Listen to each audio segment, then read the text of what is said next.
worked in the regular way, although there are things for us to work on. And finally, around 2/3 of those who have applied for refugee status in Ireland so far this year have been refused. The issue is being discussed at an Oireachtas committee. Director of Immigration Service Delivery at the Department of Justice, David Delaney, outlines the rate at which people have been refused refugee status on their first application. You're looking at about 72% are refused refugee status and subsidiary protection, but a percentage of those will get permission to remain thereafter. So the overall rate would be about 68%. And that's your news at 7:02. News Talk weather. Thanks to Ryanair. Bin the Father's Day socks. Give Dad a Ryanair gift card from his number one baby. Dry and mostly clear tonight with a chance of some mist and fog. Lows of 7 to 11 degrees. Another bright sunny day tomorrow. Now you're up to date on News Talk. The Newsround on Off the Ball. With Gillette Labs. Get the ultimate shave or your money back. Neon Night Edition available now. This is News Talk. Now you're welcome along. So it's a Tuesday evening, and the good news, everybody, is that a slight tangent is coming at you just after 8 o'clock. Second week in a row, we're on a hell of a run. Gavin Cooney will pick out his moments of the Premier League season after 9 o'clock, and then Rory O'Connor this hour will join us to take you through the nuts and bolts of Andy Farrell's 42-man training squad. 53106 is the text number. We're at Off the Ball on Twitter. Richie McCormack's there. Good evening to you. Gents, how are you? Very well. Michael McCarthy, hello to you. Hello, Joseph. How have you spent your day, Michael? Today? Yeah. Talking about Succession, 99%, and then 1% pretending to work. Yeah. Don't worry, there will be no spoilers. No, we definitely won't say anything about it. Stop now. I've listened to 4 Succession podcasts today and been involved in a 5th.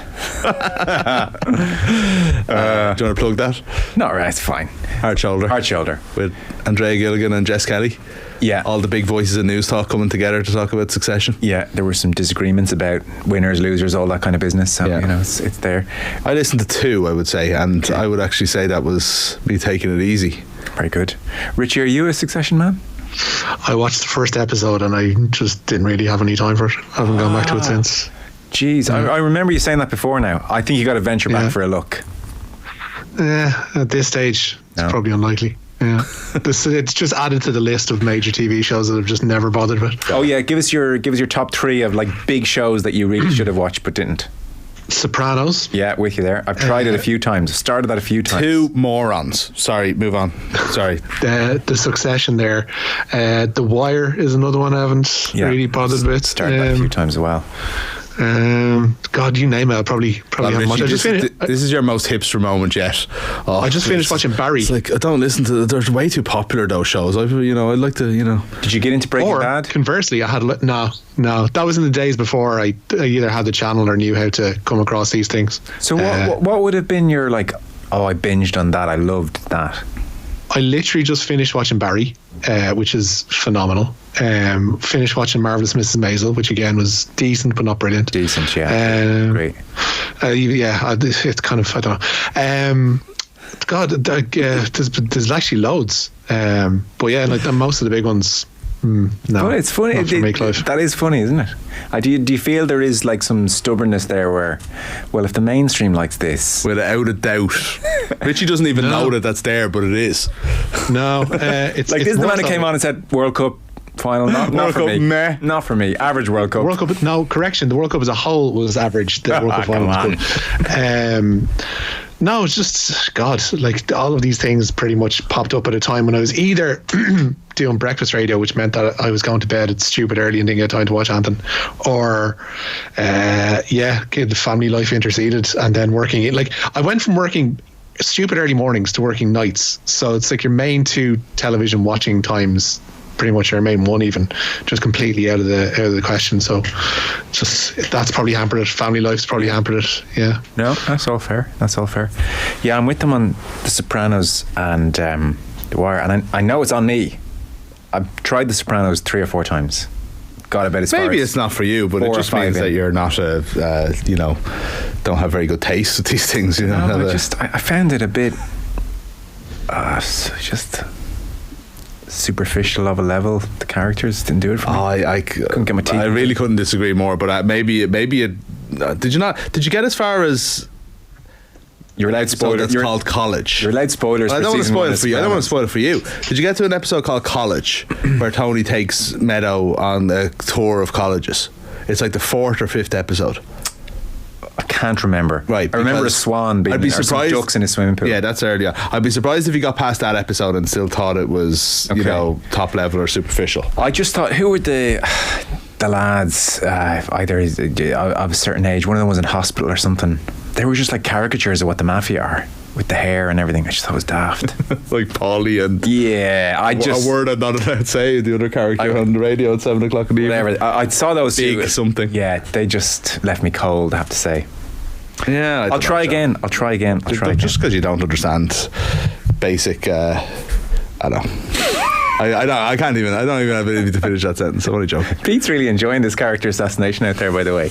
Cackling. I can't believe I'm on a Newsround with two people who haven't seen The Sopranos, by the way. It's absolutely bananas. Or The Wire. Have you not seen The Wire either? Started it a few times. Yeah, started as well. Listen, we're two smart dudes, you know. Mad Men. Maybe we're right. Mad Men, Sopranos, Wire, Breaking Bad, I would say, but that's more debatable. Some people genuinely don't like that show, but I would have it there as top, and I would say Succession joins them. That's your in the pantheon. It's a five show Mount Rushmore now, which is unusual. And I'm probably forgetting something. And then, something like The West Wing, which I know isn't the best, but would be a personal favourite. Yes, no, I'm the same on The West Wing. Yeah. I would... that means it must be shit. I'd be afraid to watch it back, The West Wing, in case... Oh, I've watched it back many times. But it hasn't. There's loads of things wrong with The West Wing. Okay. It's aged terribly. Right. It's also, again, when you get used to such prestige TV as we're talking about the HBO stuff, it's so... I don't know, Aaron Sorkin-rific and speech shaves everything, and unrealistic and all of that, but it's still highly entertaining. He reached his bottom end, his nadir with was it The Newsroom? So I watched the first series of that, the Aaron Sorkin. God, that was abysmal. Really, really bad. It was just people talking at each other for the span of an hour while trying to put the world to rights. Oh God, no. I don't disagree with you, Richie. It was terrible. I loved it. Yeah. Absolutely loved it. Did you? I quite liked the Jeff Daniels speech on stage when he's asked if America can be the greatest country in the world again. Yeah. I don't remember much beyond that. It wasn't a great show. No. It really wasn't, no. Anyway, what are we here to talk about? Plough on. I was just asking what you were up to today, and it turns out you were talking about Succession all afternoon. The Newsround is brought to you with Gillette Labs. Get the ultimate shave or your money back. Neon Night Edition is available now. Richie, we're starting with 42-man training squad. They're starting in 3 weeks. Yeah, they are. It's they're not playing until 9th of September. They're playing sooner than that. But 4 uncapped players. Oh, yeah, okay. They've got those games. They've got a warm up, but they've got 7 weeks of prep for Italy at the Aviva warm up. 3 weeks holiday, sure. How many do most people get? How many do you need? I'd give them a month off, if not 5 weeks. I just don't think for getting to start to peak for September. Now Leinster have already been off a week, so that's 4 weeks for those players, and Connacht and Ulster another couple of weeks before that. It's only the Munster players that have 3 weeks, really, isn't it? I'd have them coming back chomping at the bit. Yeah, I think 18th of June is a bit early. There is a lot of stuff in rugby of the NFL comparisons and how few games they play and how long they have off in between and how much their bodies are wrecked. And it's a different sport, absolutely, but you can't tell me there isn't comparisons. And there is a sort of a sports science look from the NFL side of things on rugby where they can't get over the amount of games that they play in a year, and more importantly, how long the season goes on for. Yeah. So we're talking in a World Cup year round. Yeah. Maybe a month off if you're lucky. I don't think they're going back in cold. I'd imagine if they're, I presume you do start training at least 2 or 3 weeks out before you go to pre-season camp, don't you? So how much actual time off are they going to take? It's probably one to ask Brian or something when he's in on Thursday or something as to how that works, but I'd imagine there's just no downtime at all for them this year. It is full on. Rich, the headlines? Yeah, 4 uncapped players, as I mentioned, in that 42-man training squad ahead of the Rugby World Cup campaign. Munster winger Calvin Nash, Leinster backs Kieran Frawley and Jamie Osborne, and Ulster hooker Tom Stewart all get the nod. There's no room for Munster's URC winning flanker John Hodnett, nor Ulster winger Robert Balakoon. The squad is going to gather on June 18th with their first warm-up game coming against Italy on August the 5th. They'll have another against England, and then they'll play Samoa in France. Yeah, we'll talk to Rory O'Connor about all of that. Again, with the 42-man squad, it's hard to have any shockers. Yeah, it's the line under Joey Carberry's participation at the World Cup, you would think. Yeah. Although, injuries and all could change that, but it's just he's not even in a 42-man squad. I think it's interesting. Stockdale is in there. He's given himself a lot of options in the back five.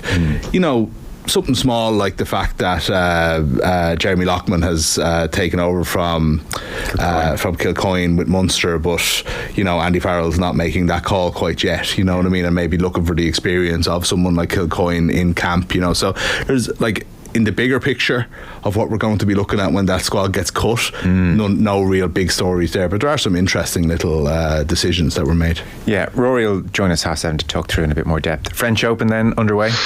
Yeah, Daniel Medvedev has become the biggest casualty of the French Open first round thus far. The men's second seed lost in 5 sets today to the world number 172, Thiago Seyboth Wild. He's become the first Brazilian to record a win over a top 2 player at Roland Garros since Gustavo Kuerten did just that against Roger Federer back in 2004.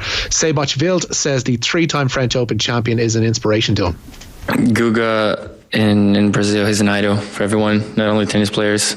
He's a person to be looked up at, and I think his legacy in this tournament is something really special, and you don't see that many players that won this tournament 3 times, and I just need to take that energy from him and dream big. Somebody says, Richie, you have to watch Breaking Bad, followed by Better Call Saul. I would do anything to watch both as a newbie. You will genuinely thank me later, says Benitez on YouTube. So I don't know if you've seen this, but I just want to know which you would do, right? So this was made as Breaking Bad, then Better Call Saul, but Better Call Saul is a prequel to Breaking Bad. So if you were starting afresh, which order would you watch them in? Breaking Bad still. Yeah. I think that's the way to do it. Just an interesting conundrum that I will never have. Is Breaking Bad maligned now? I thought it was amazing. No, I didn't say it was maligned. I think it divided opinion, didn't it? A lot of people just thought it was too slow, or didn't really. A lot of people didn't like it. I think if you were there by the last couple of seasons and you'd hang on that long, you were well rewarded. It's high octane. If anything, it was, it was just blockbustery. Yeah, as opposed to too slow. So there you go. That's advice, Richie. Get on the Breaking Bad thing with all that free time of yours. So absolutely, yeah. There's more French Open. Yeah, more French Open today. No such problems, unlike Medvedev, for the likes of Casper Ruud, last year's beaten finalist, nor Alexander Zverev, both of whom straight sets victors today. Defending women's champion Iga Swiatek is through to the second round. She beat the Spaniard Cristina Buxa 6-love, 6-4. Already today wins as well for Elena Rybakina, the 6th seed Coco Gauff. She needed 3 sets today, and 7th seed Ons Jabeur. But the 2021 champion Barbora Krejcikova lost in straight sets to Lesia Tsurenko. Meanwhile, there's going to be a bit of a GAA controversy brewing in a seat near me. So it's a home Munster hurling final for Limerick.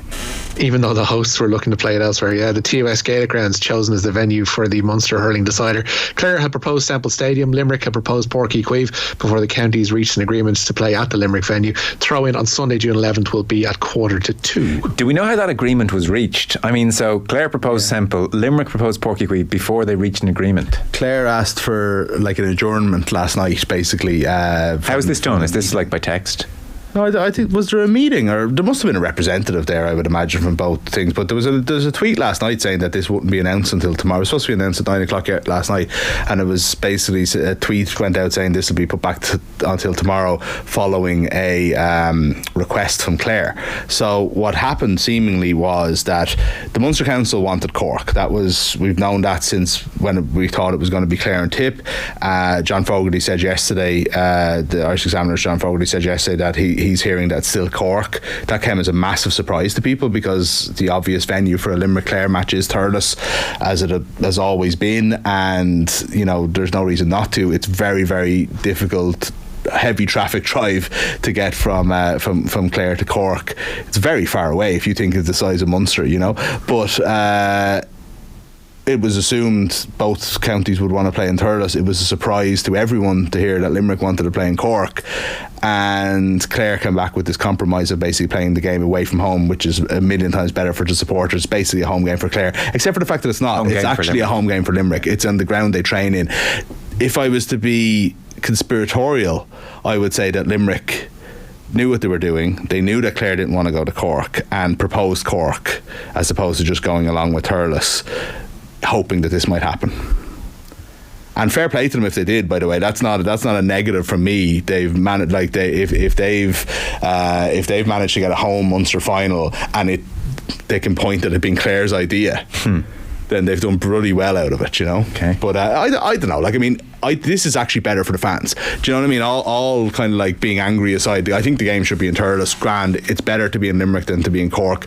It's much better for all fans concerned, right? Sorry, it's just... I don't know about playing an away Munster final against a 3 in a row All-Ireland champions. It's It's just when you there said all being angry aside, I just found me and Arthur glanced at each other, and then Arthur started doing fake tears and wiping them on his cheeks, which was childish. I'm sorry, you were midpoint. No, I'm finished. The listener heard me. It was only you that was looking through the glasses. Sorry. I'm sorry, that was childish on Arthur's part in particular. He's meant to be producing the show, for God's sake. Me and Arthur haven't spoke since the Munster final pairing was announced, and we have to get through a tangent tonight somehow. I don't know how we're going to do it, but no speaking until June 12th. Interesting this, Richie. Sports Direct.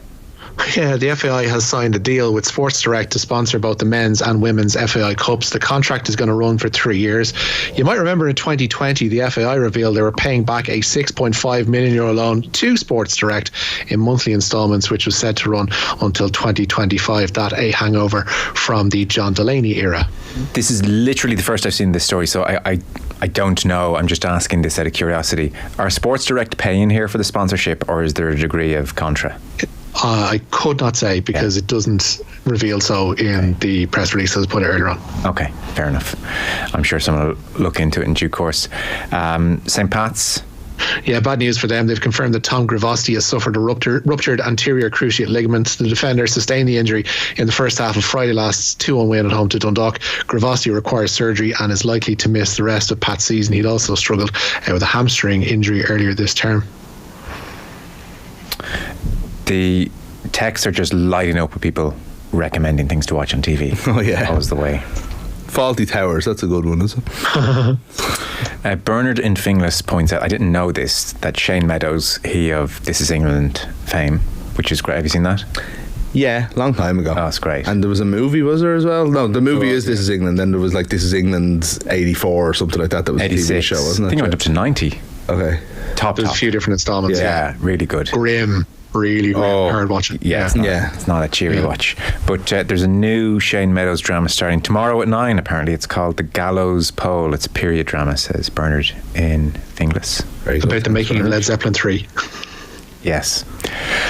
Clare's so confident they've Limerick's number that they'll even play them at the Gaelic Grounds, showing who's boss in the fixture. Well, they've already beaten them there this year, so... How many points do you think Gaelic Grounds, with an even distribution of tickets, is worth? I don't know. 3? I really don't know. 2 or 3, I'd say. What do you think? Yeah, 2 or 3. Yeah. Easily 2 or 3. There is home advantage, in sport, So, but look, I think Clare hadn't won a championship game there in 100 years or something like that before a few weeks ago. So, that's off their backs anyway. At least they know they can do it. I hope it's not raining. It's a very open stadium. Yeah, amazing. The weekend, obviously, the weather and the crowd, Richie, Liverpool have appointed their new sporting director. Yeah, it's Jörg Schmadtke, who has been appointed their new sporting director, replacing the outgoing Julian Ward. FSG President Mike Gordon says the German will help with football operations in supporting manager Jurgen Klopp. Schmadtke has only signed an initial 3-month contract, having held similar positions at the likes of Hanover, Köln, and most recently Wolfsburg. Okay. London Irish then, in a bit of bother, obviously.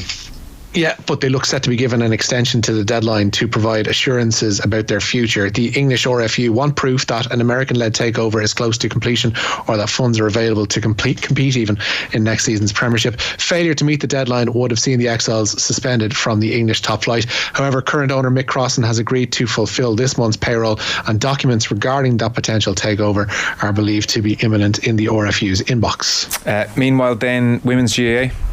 Yeah, defending champions Meath are going to begin their defence of the All-Ireland women's football title against Waterford on Sunday, June 25th. The senior championship gets underway a week earlier, with Waterford facing Donegal in that Group 2. The first televised game will be in Group 3, with Dublin up against Kerry. Group 1 opens with the meeting of Laois and Armagh, and the clash of Galway and Cork gets things up and running in Group 4. Now, this has been brewing for a while over in Spain. People will be familiar with the French prop Mohamed Aous. He's been sentenced to jail time. Sentenced to a year in prison on domestic violence charges. The 29-year-old was arrested on Friday, having admitted to hitting his wife at a Montpellier shopping centre in front of multiple witnesses and indeed CCTV cameras. Aous was allowed to walk free from court today, as he intends to appeal the sentence. Okay. Premier League. 5 people who broadcast Premier League matches illegally have been jailed for a total of more than 30 years. The individuals who ran 3 pirate streaming networks were found guilty of conspiracy to defraud, money laundering and contempt of court. The companies, which made more than €8 million in their operations, also offered access to tens of thousands on-demand films and television shows. Oh, that's a hefty sentence. I was a bit taken aback when he said 30 years there. Is that like 5 people, 30 years, so 6 years each territory? 6 years is what it is. That's a big sentence for piracy. 6 years. It's only 6 years. You do 6 years. Fair enough. Fair enough. You were like inside my head there. Yeah, you're right. I couldn't do 6 weeks. I suppose it is when you see sentences handed out for other what you would think are more devastating, damaging crimes. Yeah, but this one affects money, Joe, and the economy and businesses. So they ran 3 pirate streaming networks. Mm-hmm. Okay. I don't know too much about it beyond that. It'd be the similar situation where people would have access to, I think it's the IPTV services, whereby you'd get like I think it's a playlist code, and then there's infinite amount of materials that could be accessed via that, whether it's, as they mentioned there, football or different sports channels and movies and all the rest of it. So it's like people who would be operating dodgy boxes and dodgy sticks in the back of their telly. It's not necessarily going after the consumer, but it's going after the operators of those kind of things, which clearly are if there was £8 million being made out of them, are pretty decent and sizable money making operations. Yeah. What percentage of the country do you think have dodgy boxes? I don't know. I'm fully paid up member of Sky Digital. Yeah, but I mean, is that what it's still called? I don't know. Sky TV. I would say a big percentage. I don't know. We're speculating on numbers. Throw out a number. I mean, how many of the 10 people closest to you in your life? How many? 2. 2. It's 3 or 4 maybe. Yeah, for me. Yeah. So a good few people have it. I do notice you always know who has it by when you send text into a group and there's been a goal scored in a big match or something like that. They go, you've ruined it for me. It's like, and then 3 minutes later, that was a good goal. I find who has it because they're generally pretty fond of telling you. Yeah, that's fair enough as well. Yeah. You'd be mad to pay. Hi lads, great show as always. Believe it or not, it is the first ever Manchester derby in an FA Cup final in 150 years plus history. Is it? Yeah. Stephen on YouTube, that's been verified, is it? No, it's true. Yeah, I remember them saying that when the semi-finals happened. All right, yeah. We had a few Merseyside derbies, all right, but I think it's the most interesting tie you could possibly hope for, I would imagine, for this Saturday. It feels like the FA Cup is relevant as well. Did you see Wayne Rooney's article on Sunday in the Sunday Times where he talked about winning the FA Cup in 2016 or really late in his career, whenever they beat Palace? Yeah. He said that it was one of the biggest days of his life and that it was his dream, and I didn't realise he hadn't won it. It's so funny how the consciousness of the outside versus the inside, for him this was like this massive hole that he grew up watching the FA Cup and had never won it, and I was like, and then I'm reading it going, that was Wayne Rooney's first FA Cup. Yeah. I couldn't believe it. He'd lost in that final in 2005 when he was young. Roy Keane was still playing. It went to penalties against Arsenal in the black jerseys. And then they lost to Chelsea 2 years later. Right. Drogba scored an extra time. Yeah, so he lost both of those. And he was saying he took the trophy and his sons woke up with the trophy in between them in the bedroom. So it was a big deal. Interestingly, the club tried to take the trophy off the players to, I mean, you commercial guessed it, show it to commercial partners.